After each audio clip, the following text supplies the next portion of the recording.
Ces derniers jours, la presse s'est saisie de la situation tragique que connaît Haïti, situation que je dénonce depuis de longs mois. En tant que députée de la communauté française, j'étais à Port-au-Prince il y a quelques semaines, aux côtés des Françaises et des Français d'Haïti.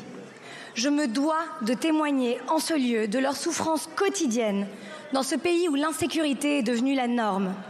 À l'heure où nous parlons, certains sont victimes d'affrontements sanglants, d'autres sont kidnappés ou doivent quitter leur maison pour échapper à la violence. Chaque jour apporte son lot de désespoir à un peuple qui subit déjà l'arrêt des infrastructures et une économie en berne.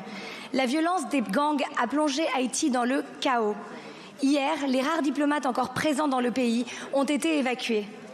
La communauté des Caraïbes, la CARICOM, a tenu une réunion de crise en Jamaïque avec les représentants de l'ONU et plusieurs pays dont la France pour permettre une transition pacifique du pouvoir. Sans parlement ni président depuis l'assassinat de Jovenel Moïse le 7 juillet 2021, Haïti n'a connu aucune élection depuis 2016. Hier, le Premier ministre de facto Ariel Henry a finalement accepté de démissionner, laissant entrevoir un espoir d'apaisement. Du fait de son histoire unique avec Haïti, la France a un rôle à jouer dans la stabilité du pays. Nos relations sont anciennes et fortes. Elles reposent sur une histoire partagée basée sur un passé colonial, mais également sur une même idée républicaine de liberté, d'égalité, de fraternité. La secrétaire d'État chargée du développement a réaffirmé le soutien de la France au rétablissement de la sécurité en Haïti.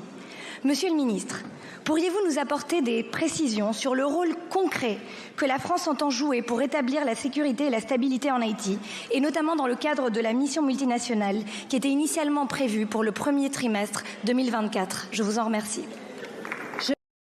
Ces derniers jours,